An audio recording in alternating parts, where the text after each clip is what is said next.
Friends, welcome to my channel. आज मुझे आपको आम पेंडेल देखी।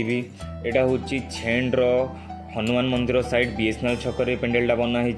यहाँ आम सिद्धिविनायक क्लब आम राष्ट्रपति आमर द्रौपदी मुर्मू को डेडिकेट करके पेंडेलटा बनाऊँ। एथर आमर थीम अच्छी कि राष्ट्रपति भवन। आ यार हाइट हूँ 70 फुट्र हाइट होती। आ लेंथ आमर 120 फुट्र लेंथ होती।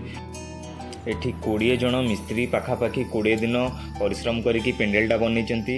आपण मानू केमिति लगुच पेंडेलटा आपण मते कमेंट रे बतांतु। आपण जदि राउरकेला तो डेफिनेटली आसिकी गोटे थर विजिट करंतु, देखंतु केमिति हेची। पेंडेलटा आमर मुन्ना डेकोरेटर सेक्टर 1 रो करिची। बहुत भल फिनिशिंग काम करिची। मूर्ति कथा जदि कहि मूर्ति आम पाखे टाइम नाला, बहुत लेट्रे आम स्टार्ट कलु। गोटे वीक भितर मूर्ति आमर कंप्लीट होती। मूर्तिर हाइट हूँ 16 फुट हाइट्र मूर्ति होती। पूरा माटी रे काम होती।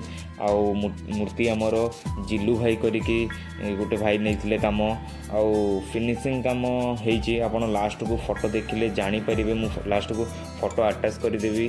तो आप देखु मूर्तिटा केमिति लगुच। मत मूर्ति विषय भी आप मत कमेंट रे कहतु। आप जदि राउरकेला अच्छा तो आप आसिकी छेण्र बीएसएनएल छक आरडी आमर बीएसएनएल छक हनुमान मंदिर साइड रे आम पेंडेल आसिकी आपण मैंने विजिट करूँ।